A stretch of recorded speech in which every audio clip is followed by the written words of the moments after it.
Hi hello नमस्कार मंडळी, homemaker विद्या या चॅनलमध्ये मी विद्या तुमचं सगळ्यांचं अगदी मनापासून स्वागत करत आहे।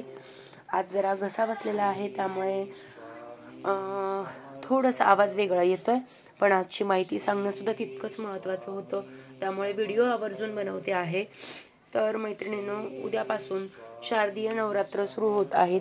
तर बऱ्याच मैत्रिणींचा असा प्रश्न असतो की आमच्या सासरी घट बसतात, तिथे अखंड दिवा जळत असतो, तर मग आम्ही अखंड दिवा लावू शकतो का, किंवा लावला तर चालतो का, किंवा त्याच्यासाठी काही वेगळे नियम आहेत का।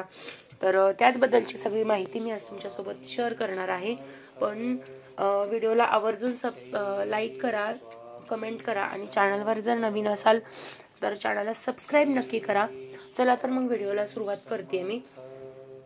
बऱ्याच मैत्रिणी अशा असतात की त्यांच्या घरात सगळ्याच महिला उपवास करतात। काही जणी अशा असतात की ज्यांच्या घरात आधीपासून कोणी उपवास केलेला नाहीये, त्यामुळे त्यांना काही शंका असतात। तर मैत्रिणींनो, उपवास करायचा की नाही हे आपल्या मनावरती आहे, किंवा आपली इच्छा असेल तर आपण करू शकतो।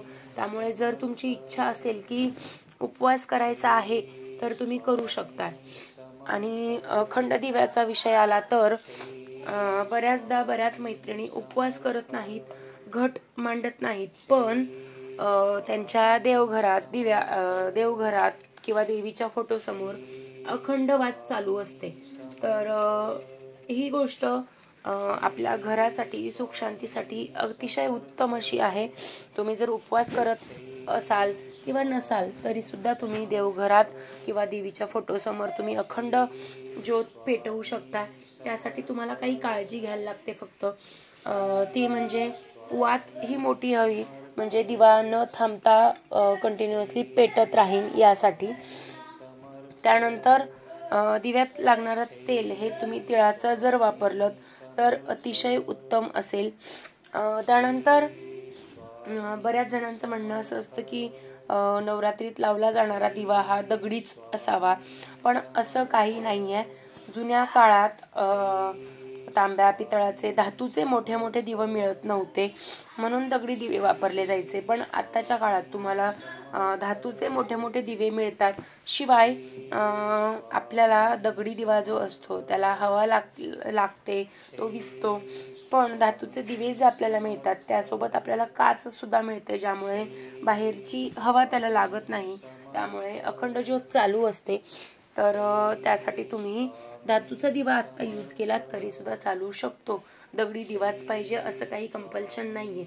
पण जर तुमच्या घरात पारंपरिक पद्धतीने जर तुमच्या सासूबाई करत असतील आणि त्यानंतर तुम्ही करताय, किंवा त्यांचा दिवा आहे तोच तुमची पेटवण्याची इच्छा आहे, तर तुम्ही आवर्जून करू शकता। आणि तुम्हाला जर काही बदल करायचे असतील तर तुम्ही आवश्यकरित्या करू शकताय, पण कंपल्शन असं काहीच नाहीये।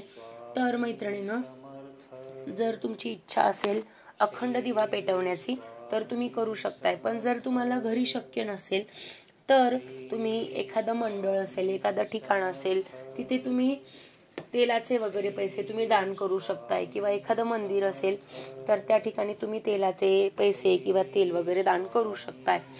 त्यानंतर बऱ्याच जणींचा प्रश्न असा असतो की ताई, आमच्या घरी माझ्या सासूबाई वगैरे उपवास करतात, तर मी परत उपवास करू का?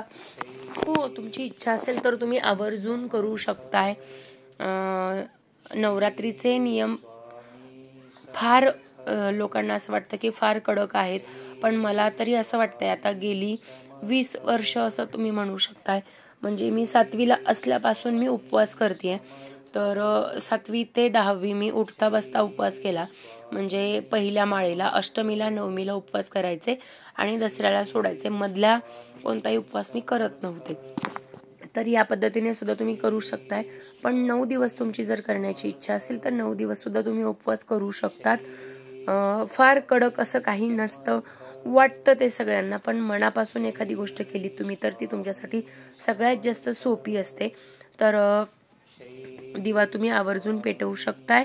ती ज्योत जी पेटलेली असते ती तुमच्या घरात प्रकाश, उजेड, सुखाचा उजेड, आनंदाचा उजेड घेऊन येईल असं तुम्ही म्हणू शकताय। आणि जितक्या मनोभावे तुम्ही देवावरती विश्वास ठेवताय, देव तुमच्यावरती तितकंच लक्ष ठेवतो, तुमचा जितका विश्वास असेल तितका। त्यामुळे तुम्हाला जर इच्छा असेल तर तुम्ही आवर्जून करा. खूप काही महत्त्वाच्या टिप्स मी माझ्या वेळेअभावी मी तुमच्यासोबत शेअर करू शकत नाही आहे, पण ज्या छोट्या छोट्या टिप्स मी शेअर करू शकते त्या मी तुमच्यासोबत आवर्जून शेअर करेन.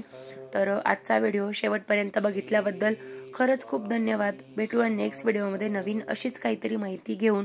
पण मैत्रिणींनो, बऱ्याच मैत्रिणींनी अजून चॅनल सबस्क्राईब केलेलं नाही आहे, तर होममेकर विद्या या चॅनलच्या पुढे सबस्क्राईब असं बटन असेल, ते सबस्क्राईब बटन आवर्जून दाबा आणि त्यानंतर ऑल नोटिफिकेशन प्रेस करा. माझे आलेले नवीन व्हिडिओ सगळे तुम्हाला बघायला मिळतील. चला तर मी भेटूया नेक्स्ट व्हिडिओमध्ये नवीन अशा माहितीसोबत, नवीन काहीतरी घेऊन. तोपर्यंत स्वस्त राहा, मस्त राहा, देवपूजा करत राहा. भेटूया नेक्स्ट व्हिडिओमध्ये. तोपर्यंत बाय बाय.